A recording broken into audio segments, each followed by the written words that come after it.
आगे बढ़ते हैं और बात इजराइल से लौटी नुसरत भरूचा की करते हैं। नुसरत भरूचा ने अपना जो दुख है, जो दर्द है, उन्होंने जो महसूस किया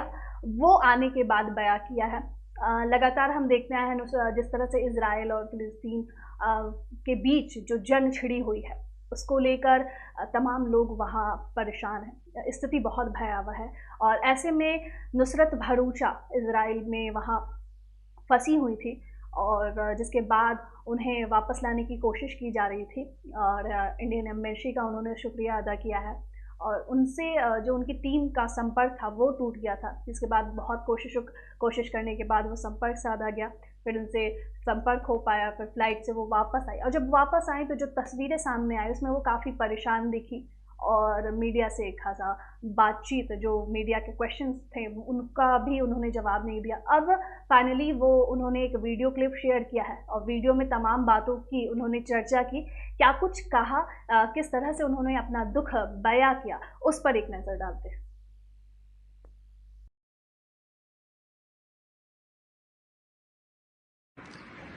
Hi everyone, I wanted to take a moment and say thank you to everyone for their messages, for their prayers, for their wishes. I'm back, I'm home, I'm safe, I'm fine. But just 2 days back, I woke up in a hotel room in Tel Aviv with bomb sounds around me and sirens blaring, and we were taken down to a basement and shelter areas. And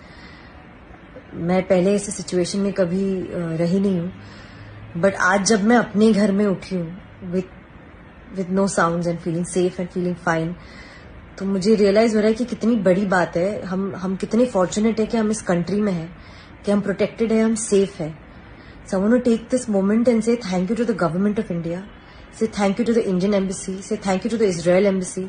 for guiding us, for advising us and making it possible for me to come back home to my country safe and sound. I also want to take a moment.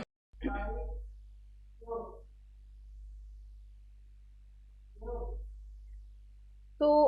आपने सुना कि किस तरह से नुसरत ने अपना जो उनके एक्सपीरियंस थे वो शेयर किया। उसमें उन्होंने कहा कि पिछला हफ्ता कभी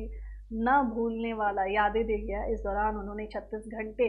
जो बिताए वो कभी नहीं भूलेंगी और जब सुबह वो सोकर उठी तो चारों तरफ बम फटने की तेज आवाज़ थी, सायरन की आवाज़ सुनाई दे रही थी और पता नहीं कब अगले टाइम पर क्या हो जाने वाला था। और उन्होंने कहा कि फ़िलिस्तीन और इज़राइल आतंकवादी ग्रुप हमास के बीच चल रही जो जंग है उसमें वो फंस गई थी और उनसे जो उनकी टीम का संपर्क था, बातचीत थी, वो टूट गया था, कोई अपडेट सामने नहीं आ रहा था और इंडियन एम्बेसी की मदद से वो भारत वापस आई और जो उनका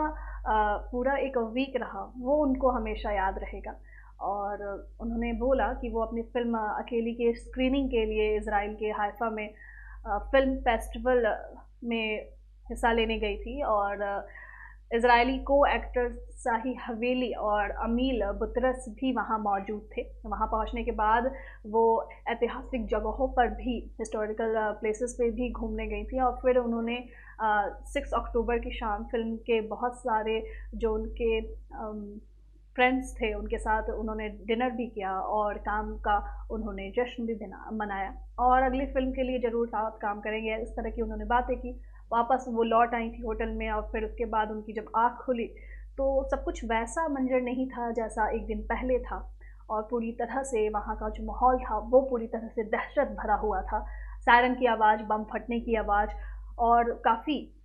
हमास के जो आतंकवादी थे वो उन्होंने हमला कर दिया। उन्होंने बहुत सारी अपने वीडियो में इन सारी बातों का ज़िक्र किया और उन्होंने अपने वीडियो में बहुत, अगर हम भारत सरकार की बात करें, इंडियन एम्बेसी की बात करें, तो उनका भी उन्होंने शुक्रिया अदा किया और बुरे वक्त में एक टैक्सी ड्राइवर ने भी बिना किसी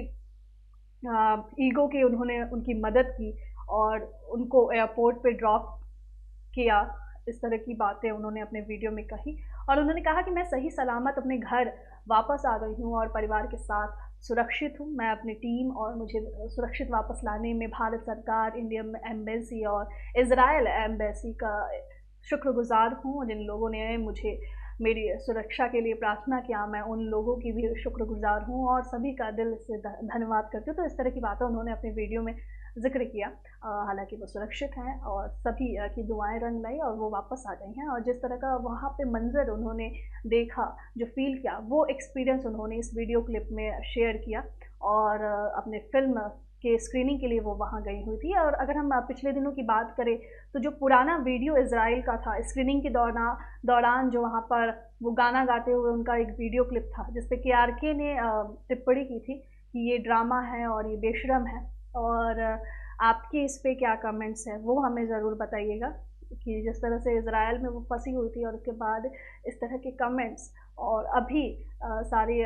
बातों को वो क्लियर करते हुए, अपने इस एक्सपीरियंस को शेयर करते हुए, ये वीडियो उनकी तरफ से काफ़ी कुछ इज़राइल का मंजर वो बयां करता है।